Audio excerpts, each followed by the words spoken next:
But of course, the allegation is itself just one of the many big lies upon which Israel is founded. The first and biggest of which was this: that Palestine was a land without people, which should be given to a people without a land. Well, Palestine was never a land without people.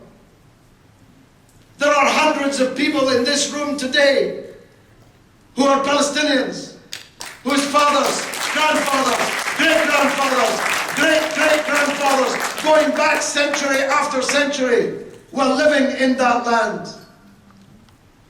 And in the building in which I work, the British Parliament, where I've sat for nearly 23 years, Mr. Balfour, the British Foreign Minister, authored this entire tragedy when, on behalf of one people, he promised a second people, who, by the way, at that time represented only a tiny fraction of international Jewish opinion, and who, by the way, every one of them was an atheist. Don't tell me now it's about the Old Testament and God is the estate agent. The Zionists to whom Balfour promised this land were to a man atheists. They were ready to create their state of Israel in Uganda, in the Seychelles, in Patagonia. They were a group of European settlers looking for a colony to found, just like all the other European settlement colonial enterprises in South Africa and Zimbabwe and many other places. There's no end in sight. Israel cannot be depended upon to give justice to the Palestinian people. It will never do so. It's like asking a surgeon to amputate his own foot. It couldn't happen. It's never going to happen. The Israeli people, at the end of the 22-day aggression, elected a government even worse than the government that had committed the 22-day aggression. Olmert and Livni and Barak didn't slaughter enough Palestinians. They wanted to elect a government more extreme. So the only way that justice can be achieved and therefore peace secured is if those who make Israel possible withdraw their funds. Israel could not do what it does if it were not for the endless subventions of money and weapons of especially the United States of America. It could not do what it does if it were not for the special status it has with the European Union. It could not do what it does if it was held to account in the way other countries would be held to account for international lawlessness on this scale. So, the only way it's going to end is if the world forces Israel to end it. Now, in 1994, Israel, in full gaze of the whole world, signed the Oslo Agreement to create two states on this small land and hasn't kept a single inch of it. Not a sentence of it. And now, with the apartheid wall, with the increase in settlements, with the ethnic cleansing in East Jerusalem, with the murderous war in Gaza, there's no space left for this two-state solution. So I have a better idea. Let's have one democratic state from the Jordan River to the Mediterranean Sea, where all the Jews, the Muslims and the Christians can live as equal citizens under the law. One man, one woman, one vote, one government.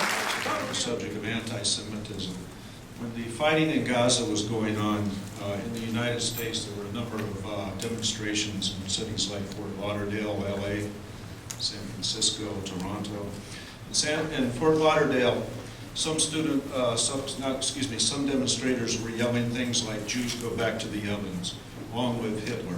Same thing in Los Angeles. Some, not all, some demonstrators were shouting "Long with Hitler." I think you're a liar, by the way. No, I'm not. Video! I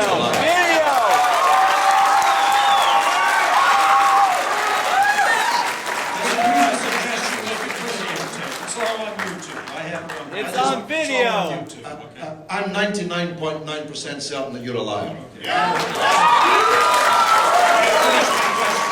For the 1,400 Palestinians who were murdered by Israel during those 22 days,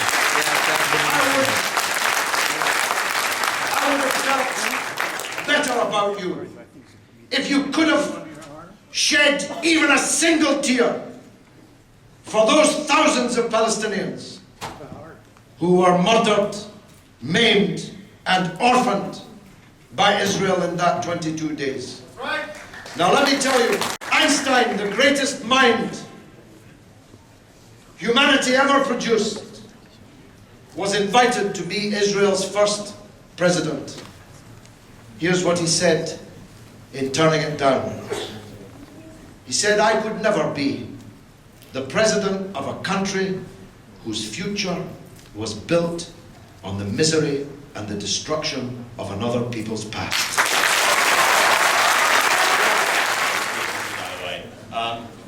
I won't deny that Israel has committed many atrocities, but wouldn't it perhaps be better if Hamas relinquished all its weapons and maybe adopted the philosophies of Gandhi and fought Israeli violence with words and showed the world that it is the victim and it isn't this tit-for-tat violence which is portrayed by the Western media? Well, the vast majority of the Palestinian people have no weapons, have never fired a weapon at anybody.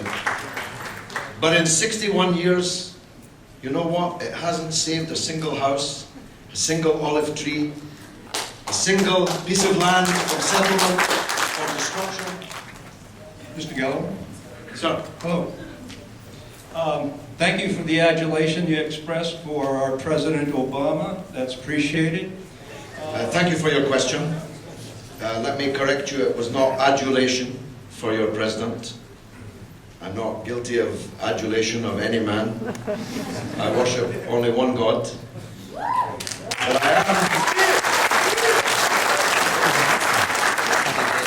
I am hopeful that President Barack Hussein Obama will change American policy towards Palestine.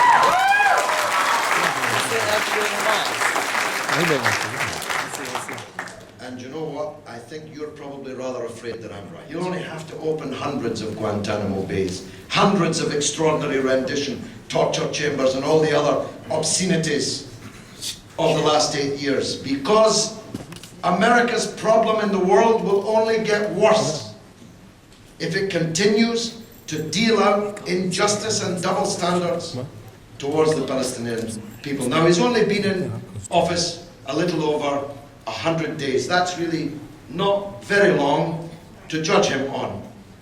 But he made one very good decision.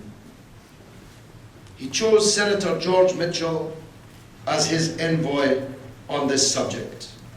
As half an Irishman myself, let me tell you that Senator Mitchell played a crucial, maybe decisive role in bringing about an end to 400 years of war between Ireland and Britain.